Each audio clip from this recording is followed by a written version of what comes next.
Olá, eu sou o Felipe, eu sou médico de família, sou teleconsultor aqui do Telesaúde Goiás. Eu peço licença para você antes desse vídeo começar, porque eu gostaria de convidar os profissionais, médicos e enfermeiros do SUS que atuam na atenção primária no estado de Goiás a utilizar o serviço de teleconsultoria aqui do Telesaúde Goiás. A nossa equipe de teleconsultores ela pode te ajudar a tirar dúvidas de casos atendidos na rotina e do seu serviço e sugerir conteúdo atualizado sobre os mais variados temas aí no contexto da APS.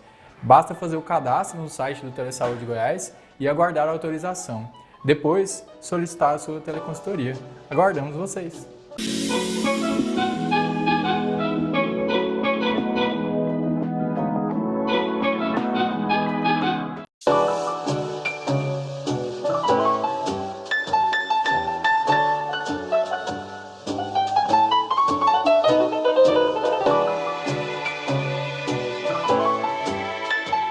Saudações, sejam muito bem-vindos à Telemedicina. Estamos aqui na Universidade Federal de Goiás. Professor Charles aqui mais uma vez. Vamos falar hoje sobre saúde financeira, um tema muito importante, sobretudo em terra onde a educação financeira é tão precária.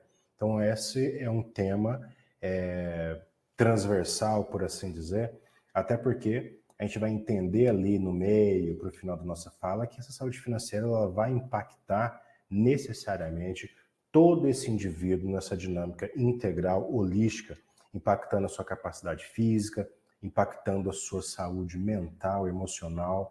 Isso, de fato, nos traz prejuízos por demais deletérios à saúde como um todo, e isso vai impactar, obviamente, a saúde pública, a saúde coletiva como um todo.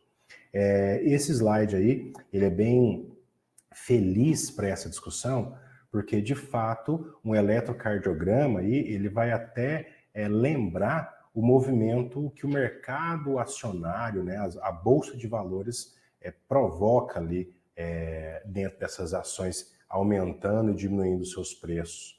E aí a gente brinca que para alguém investir e lidar dentro desse mercado da Bolsa de Valores, há de se ter um coração muito bem preparado e, mais do que isso, uma mente muito bem trabalhada para que essas oscilações, essa volatilidade não impacte esse indivíduo de forma tão danosa. Nós sabemos aí que grandes depressões, inclusive, levavam indivíduos aí, inclusive, a se matarem, né? Dentro dessa lógica de suicídio, enfim. Não vamos aqui entrar nesses temas de forma tão aprofundada. Pois bem, ao falar então em saúde financeira, a gente percebe que há, dentro dessa discussão, sempre se fala nos jornais aí da balança comercial, dessas relações, e aí se busca eternamente aí esse equilíbrio. Na verdade, é um equilíbrio tendencioso, porque a ideia é privilegiar essa dinâmica superavitária. Então, dentro dessa relação entre receitas e despesas, mais interessante é aumentar as receitas em detrimento dessas despesas. Então, buscando aí sempre um equilíbrio positivo, né, tendendo para esse lado positivo de superavitário dentro dessa dinâmica social. A gente pode pensar também nessa relação, nesse conceito, dessa saúde financeira, pensar do impacto danoso que uma má saúde financeira vai provocar. Por exemplo, a priori, na saúde mental do indivíduo, no sofrimento psíquico levado para indivíduos que não têm uma boa gestão das suas finanças. Entendendo também, por outro lado, que essas finanças elas serão interessantes, elas serão necessárias para que a gente consiga contemplar todo esse arcabouço necessário para a dinâmica da saúde desse indivíduo. Ou seja, há de se ter dinheiro para que a gente consiga ter uma boa alimentação, um bom transporte, um bom lazer, e aí a gente consiga gozar aí de bens e serviços, não só na área da saúde, mas bens e serviços que vão impactar na minha saúde referenciada, na minha saúde percebida, na minha condição de saúde como um todo. Pensando, inclusive, nessa saúde enquanto potência física, na minha capacidade de trabalhar, desenvolver um produto em relação a esse trabalho. A partir dessa lógica, nós entendemos a saúde financeira aí como a capacidade de gerir esses recursos financeiros de forma eficiente, tendo então uma relação interessante com o dinheiro. Entendemos dentro dessa perspectiva aí que muitas vezes há vieses mentais que vão, ora, potencializar, ora, negligenciar, atrapalhar essa relação minha com o dinheiro. E aí a gente entende que uma pessoa com saúde financeira, ela tem necessariamente uma finança equilibrada, conseguindo então lidar bem com seus gastos básicos, com as suas despesas, tanto essenciais quanto não essenciais, estando inclusive preparada para lidar aí com imprevistos que eventualmente acontecem dentro dessa dinâmica. E aí a gente vai entender que esse sujeito, no que diz respeito a uma evolução, a um sucesso financeiro, ele sai de uma condição de eventual dívida, passando para uma dinâmica de investimento. No meio desse processo, nós temos aquele que já consegue poupar, ou seja, aquilo que eu ganho é maior do que aquilo que eu gasto, tendo então aí uma gordurinha para que eu consiga eventualmente dar conta de imprevistos, e a gente sabe que a vida nossa ela é repleta desses imprevistos que vão gerar mais um custo, mais um ônus dentro dessa dinâmica do cuidado. Essa saúde financeira, ela vai dizer respeito aí aos hábitos, aos comportamentos com os quais a gente vivencia, a gente se relaciona com essa dinâmica do dinheiro. Já falamos que esses comportamentos, muitas vezes, eles são impregnados aí de paradigmas, de vieses comportamentais, muitos deles advindos do nosso pai, da nossa mãe, da nossa família, da nossa sociedade como um todo, da nossa relação com a espiritualidade, por exemplo. A gente pode discutir isso daqui a pouquinho, pensando que para algumas religiões o dinheiro ele pode ser em determinados olhares, e aí o grifo pode, bem visto ou eventualmente até mal visto, tá? E aí o fato a certeza que a gente tem é que essa saúde financeira vai se relacionar diretamente com a minha qualidade de vida, com o meu estilo de vida e com o meu desenvolvimento pessoal, tá?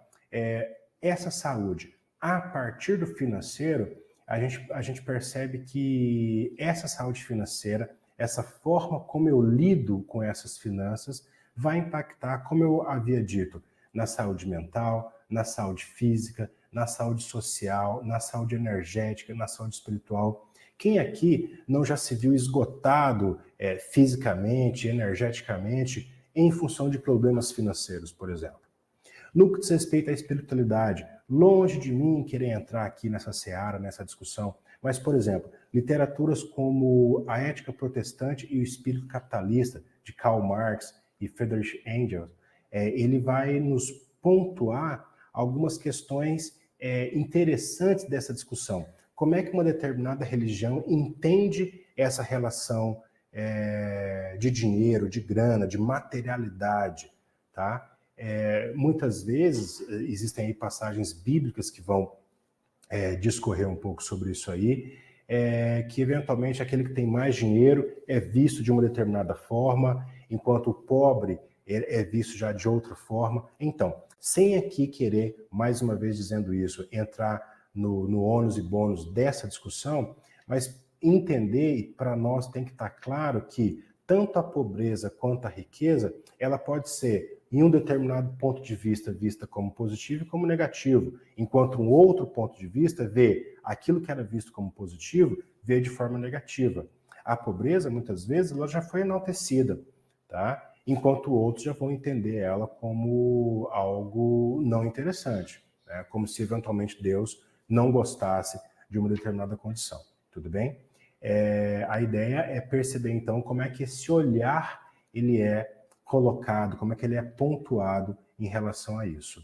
O que a gente tem certeza essas finanças, quando bem organizadas, quando bem equilibradas, vai me dar aí uma tranquilidade, uma paz de espírito, uma segurança, né, e vai me permitir aí realizar os meus objetivos, meus sonhos, enfim, fazer com que, de fato, a gente possa gozar aí da nossa vida, desses bens e desses serviços que a vida nos possibilita. E aí há determinadas coisas que são tão basilares e muitas vezes a gente nem imagina que isso, a carência, a falta disso vai ser de fato impactante, tá? A gente entende aí que essa saúde financeira ela é um aspecto fundamental para esse bem-estar, para qualquer pessoa, para a qualidade de vida desses indivíduos. E aí esse estresse que é causado por esses problemas financeiros vão desencadear, vão agravar aí essas condições, esses transtornos, esse sofrimento mental, tendo como exemplo a ansiedade, a depressão, e vai impactar em uma infinidade de desequilíbrios aí que vão alterar a minha produtividade no trabalho, vão me permitir, vão possibilitar que conflitos no seio da família sejam estabelecidos e não resolvidos a partir dessa lógica, dessa má relação financeira. Aqui eu tomo a liberdade para trazer uma pesquisa da FEBRABAN, que é a Federação Brasileira de Bancos, que, sob a tutela do Banco Central, ela faz pesquisas sobre a saúde financeira dos brasileiros. Então, no site da FEBRABAN, essa pesquisa ela é disponibilizada, você entra lá, preenche um questionário, e isso vai te dar um score, uma nota, para que você entenda como é que está ali a sua saúde financeira. Em 2024, olha a surpresa, a saúde financeira tem até melhorado no que diz respeito a esse cenário aí. Nos últimos 3 anos, ela vem ascendendo, estando inclusive ainda inferior ao que estava em 2020, tá? E essa pesquisa, ela vai colocar essa saúde aí, tendo aí de 0 a 100, tida como de ruim a ótima. E aí a população brasileira, em 2024, foi colocada ali, bem ali na linha do pouco acima do nível baixo, né? Ou seja, a saúde financeira brasileira, ela está na linha, né? Então, se vacilar um pouquinho, a gente tem algum problema. Se tiver algum imprevisto, a coisa começa a apertar, tá? Mas, de qualquer modo, estamos aí com um cenário promissor, ascendendo esse nível de qualidade dessa saúde financeira. Aqui eu trago essa mesma pesquisa aí, mostrando um resumo desses resultados aí, desse índice de saúde financeira da população brasileira. Como eu já havia dito, em 2024 ela sobe, né, tendo aí 56,7 pontos como score dessa saúde financeira. As 3 faixas mais baixas recuaram 1 ponto percentual, puxados então pela diminuição de 1,5 pontos percentuais na faixa ruim, o que é ainda preocupante. A faixa OK aumentou 0,6 pontos percentuais e nós temos aí 3 faixas superiores à saúde financeira, tidas como ótima, muito boa e boa, avançando 0,4 pontos percentuais.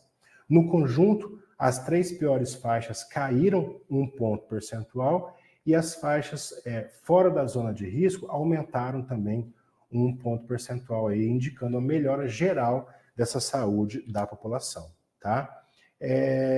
Esse índice, ele mostra que, quando ele é positivo, essa população ela é capaz de cumprir as suas obrigações financeiras, é capaz de tomar decisões financeiras, pode se sentir segura quanto ao presente, ao futuro financeiro, tem a liberdade de fazer escolhas que permitam, então, aproveitar a vida. Ou seja, é você comer aquela comida japonesa quando você quer, por exemplo.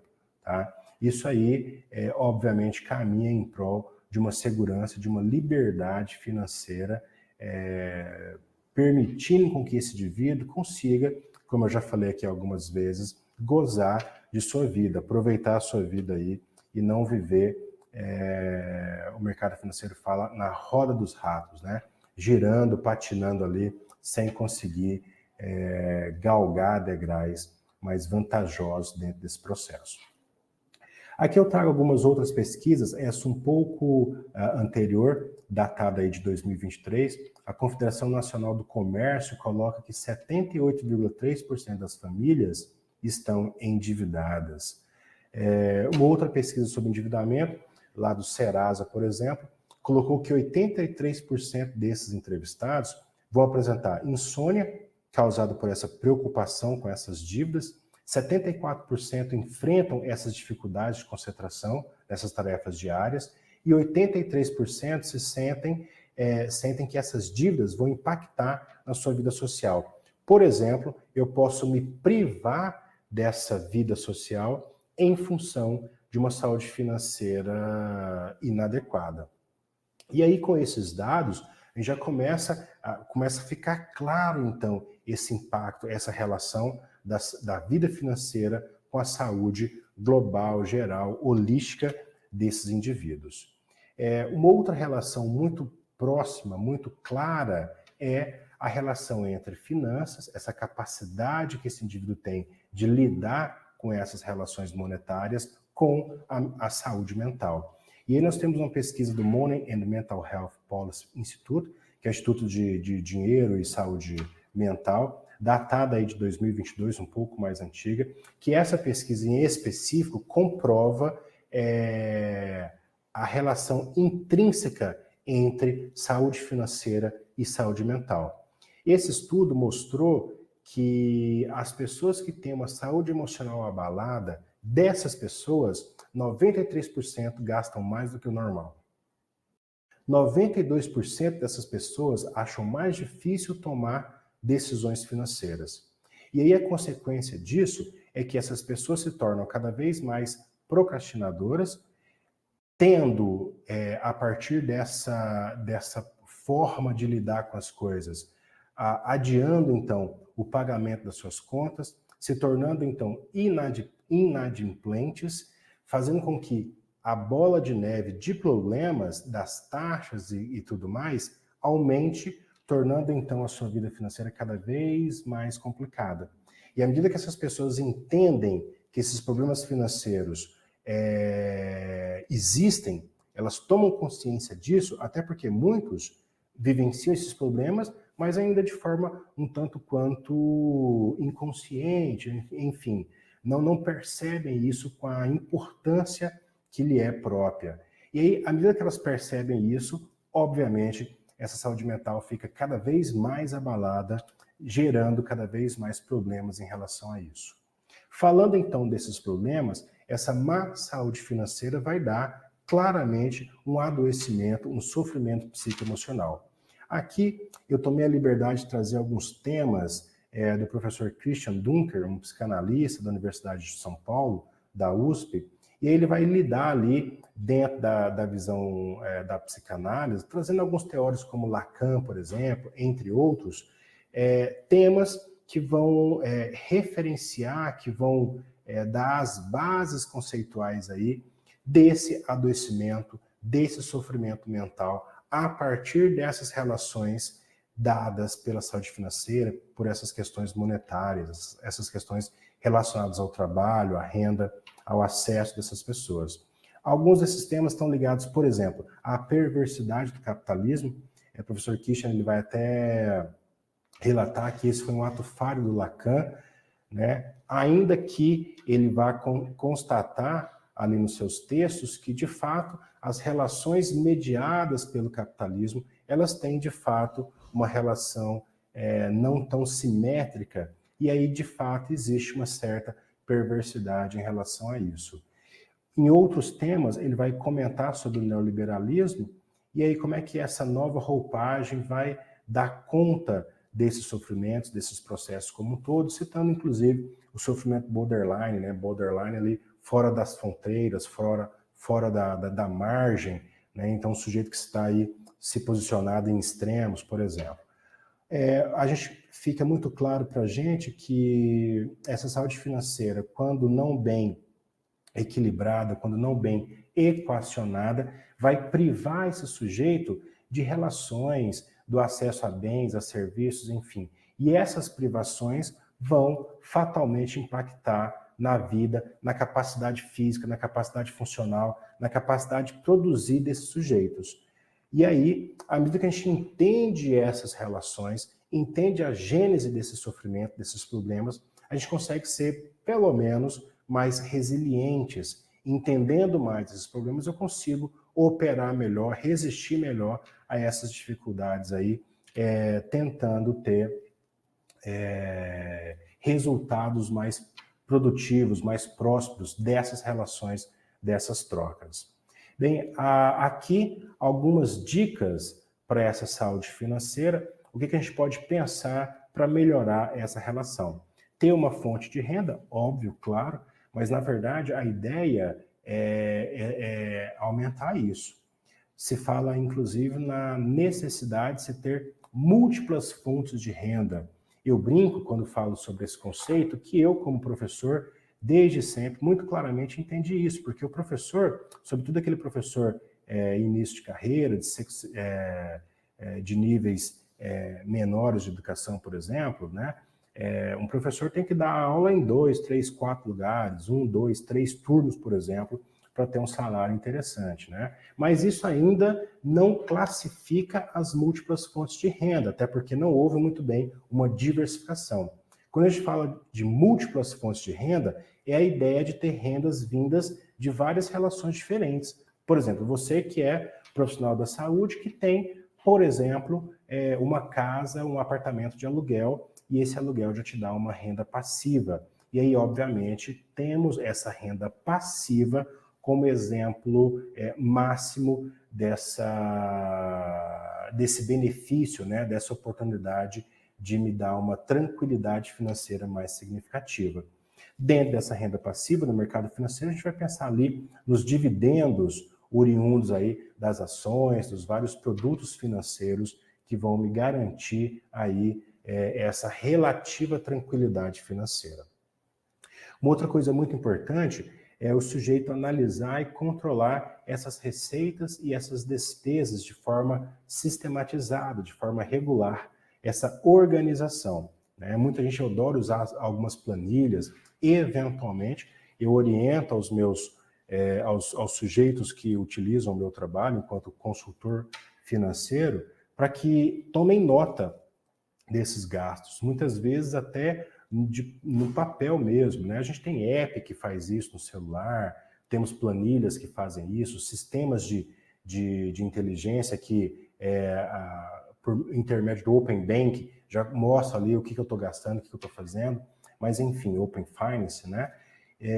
Mas muitas vezes é legal que você materialize, concretize isso, anotando ali de fato os seus gastos, né? Então, dia tal, gastei R$10 com lanche, com salgado, né? Fiz uma doação de R$2 para alguém, por exemplo. Anotar tudo isso, tomar nota, para que você fique consciente de onde o seu dinheiro está indo.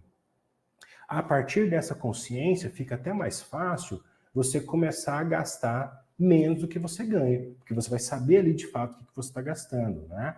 Consigo com isso evitar gastos desnecessários. Por exemplo, as taxas abusivas de muitos setores aí, tá? Então, eu poderia citar aqui inúmeros gastos desnecessários, né? Numa perspectiva mais apelativa, tipo uma multa, por exemplo. Quando você deixa de pagar uma determinada prestação, a partir disso vai incidir ali um custo a mais, uma taxa a mais, né? Falando de multa, por exemplo, uma multa de trânsito. Aí esse é um fato bem apelativo mesmo, né? É um gasto totalmente desnecessário, que é literalmente um dinheiro queimado, um dinheiro rasgado, ainda que se pense que esse custo, esse dinheiro pode voltar, em alguma perspectiva, a gente não tem visto isso muito bem.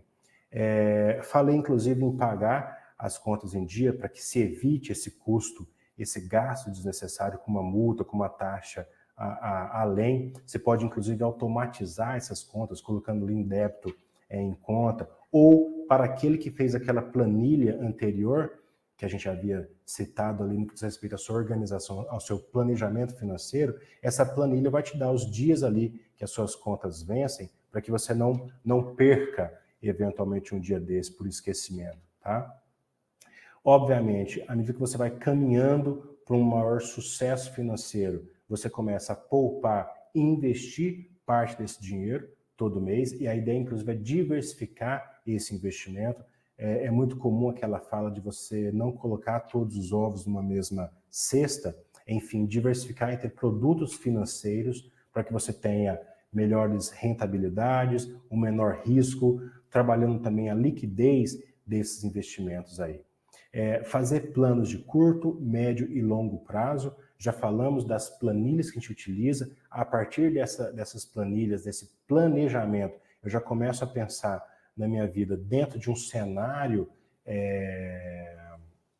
de objetivos, de metas. E essas metas, é interessante que essas metas sejam extremamente realistas, né? Então eu posso pensar, por exemplo, na viagem para a praia que eu quero fazer no final do ano, talvez no final do ano que vem, porque talvez esse aqui já está muito perto, não consegui me organizar, então eu já vou aqui me organizar, fazer um pezinho de meia aí, para que no final do ano que vem eu consiga, eu e minha família, ir para a praia e fazer alguma coisa muito legal, ou eventualmente para quem gosta, levar a filha para Disney, enfim, alguma coisa dentro dessa lógica.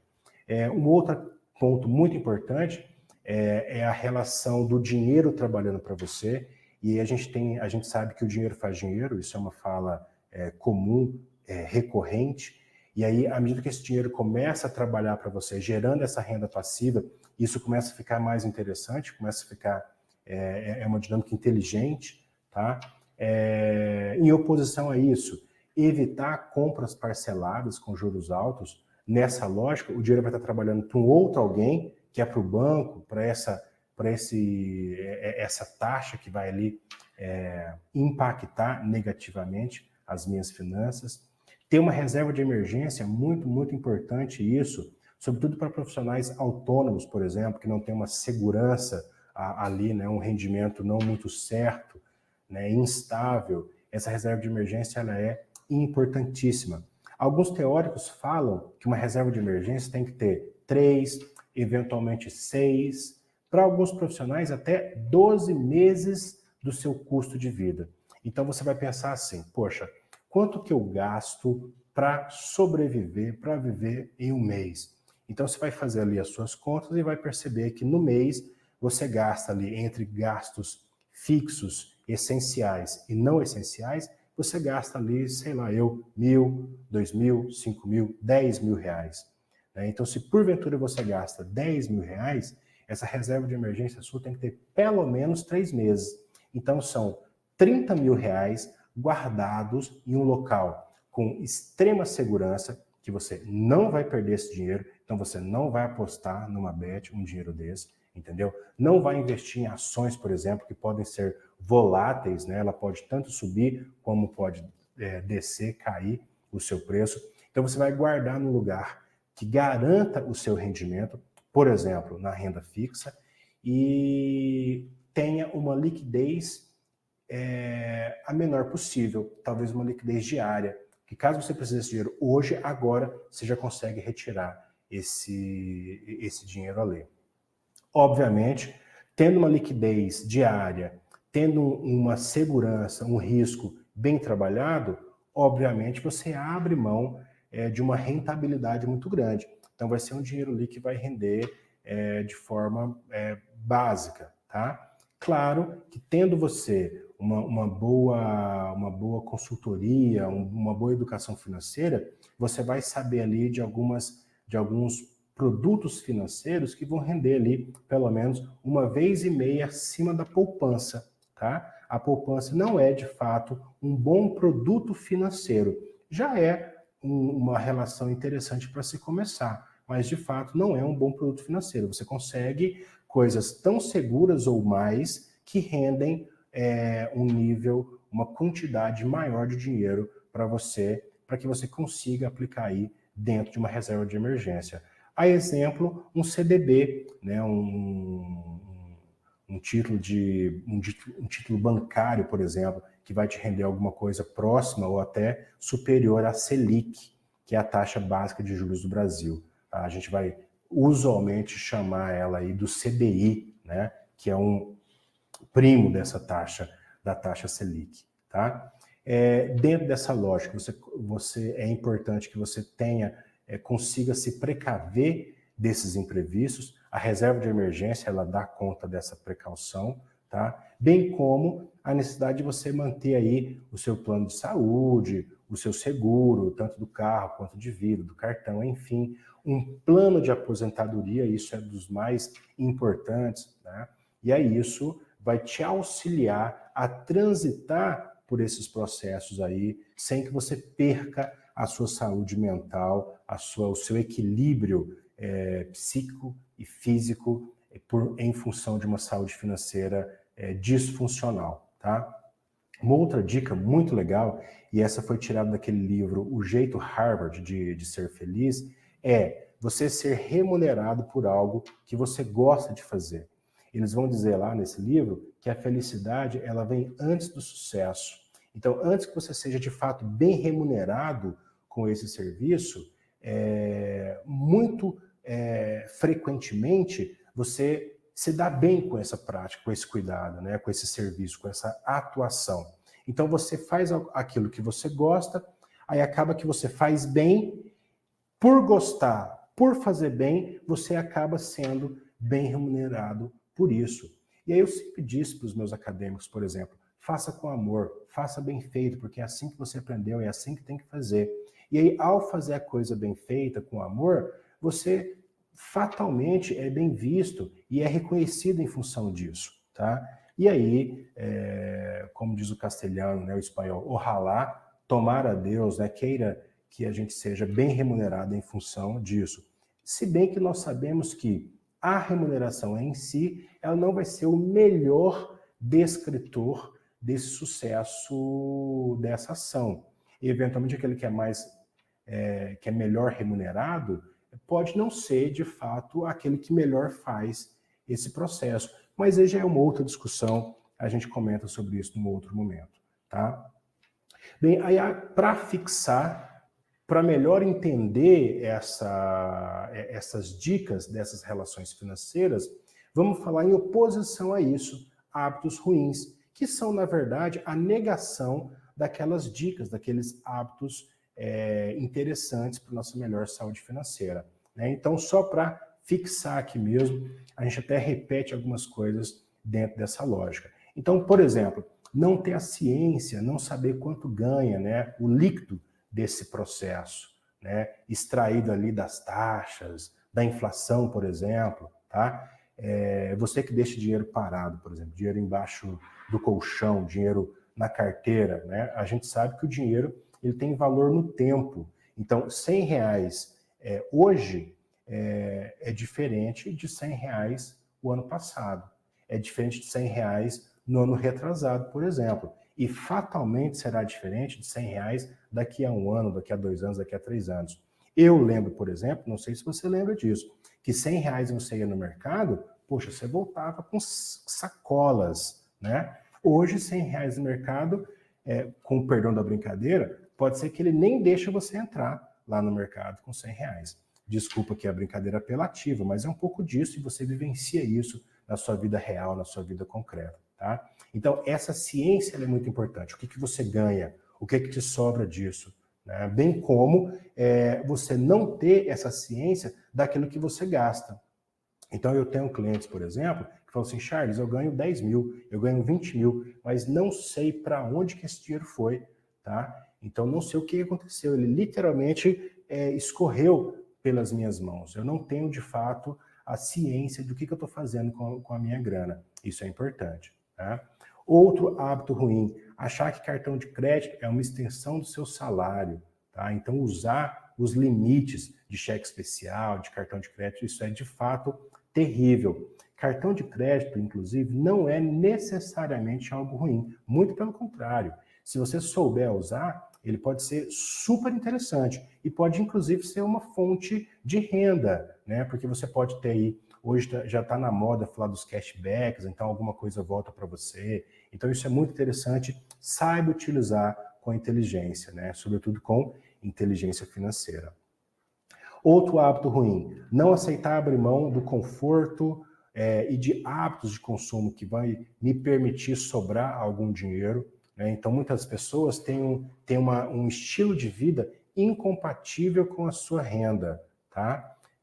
Outros, então, na hora do aperto, por exemplo, recorre a cheque especial, já falamos um pouco sobre isso. Né? Então, os juros dados por esse cheque especial, por esse cartão, são totalmente desnecessários, são exorbitantes, são abusivos. Então, entrar nessa dinâmica é algo que você definitivamente não precisa. Já falamos lá das contas atrasadas, justamente em função desses juros, né? E outro detalhe muito importante é o chamado conflito de interesse, o conflito dos mercados. Muitas vezes, aquele produto financeiro que o nosso gerente vai nos indicar, aquele produto financeiro que é o gerente do banco, né? Ou que o assessor de investimento daquela corretora vai nos indicar, muitas vezes esse produto ele vai render mais para o gerente, ele vai render mais para o assessor e não para você. Então, esses produtos, eles podem muitas vezes atender o interesse, as metas desse profissional, que obviamente trabalha para uma instituição. Então, vamos lembrar que esse profissional trabalha para a instituição. Então, ele precisa, e tudo bem, faz parte do negócio, ele precisa atender às demandas da instituição. E, eventualmente, você não é o foco desse processo, né? Então, por exemplo, certa feita, estava conversando com um colega, professor da medicina, aqui na Universidade Federal de Goiás, falei assim, como é que é essa relação de investimento, né? Eu trabalho com consultoria financeira. Aí ele perguntou assim, não, eu já tenho consultor, já tenho... Aí eu perguntei, quanto é que você paga para esse consultor? Ele pegou e disse assim, eu não pago nada. Eu falei, poxa, colega, se você pensa que você não paga nada, você certamente é a pessoa mais indicada para conversar com a gente e falar um pouquinho sobre educação financeira, né?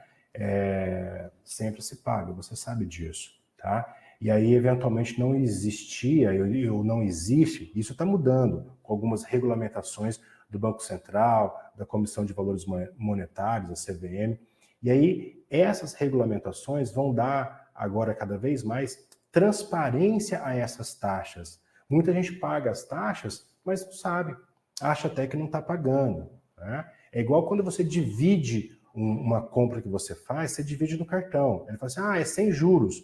Será que se de fato não tem juros ali, se eu pagar à vista, o que você consegue fazer? Não. À vista, eu te dou 10% de desconto. Poxa vida. Então quer dizer que essa divisão, né, havia sim um juro implícito aí, que eu não sabia e estava pagando, estava perdendo dinheiro em relação a isso. Então, definitivamente, você não ter uma assistência, um profissional de confiança para te orientar, é de fato um problema e pode prejudicar a sua saúde financeira de forma determinante, tá? Bem, para resolver isso, qual é o grande herói? Planejamento e organização financeira. Então, controle financeiro, ter ciência das minhas receitas e das minhas despesas. Já falei aqui que muitas pessoas usam apps no celular para controlar essas despesas aí. Alguns fazem, escreve um pouquinho o que gasta, o que não gasta, isso é muito importante. Outros usam planilhas, isso é muito interessante e você tem que ter ciência de fato do que você faz, o que você gasta, como é que está lidando aí essa relação. Existem aí na literatura também múltiplos métodos que vão auxiliar nessa organização financeira. Eu coloquei aqui NNN representando um número qualquer. Nós temos lá métodos 50, 30, 20, 60, 20, 20. O que é isso aqui na verdade? É você pegar a sua renda e categorizar e dividir ela. Então eu vou colocar aqui tantos por cento para os meus gastos essenciais, vou colocar outro número lá, N, para os meus gastos não essenciais, e vou colocar um terceiro, um quarto, um quinto número, e eu não coloco aí esses números porque isso é muito relativo. Cada família, cada sujeito tem uma demanda, e aí isso deve ser percebido, deve ser estudado, deve ser conversado, né? Mas enfim, se eu for dividir em 3, por exemplo, poderia eu dividir em 4, em 5, em 10, quantas eu quisesse, em 2, por exemplo. Pensar eu, por exemplo, em colocar dos 100% da minha renda, eu coloco ali 60% para os meus gastos essenciais, moradia, comida, toda aquela questão lá, 20% para os meus gastos não essenciais, um lazer, uma roupa legal, alguma coisa nesse sentido, e mais 20% para minha poupança, para o meu investimento, né? Quando eu falo poupança, não estou falando no produto poupança, mas na ideia de poupar, tá? Então, esses métodos são bem úteis, são bem legais, sobretudo para aqueles que não têm um bom controle, né? Então, eventualmente, é legal você, logo de início, já separar ali o que você vai gastar esse dinheiro ali, tá?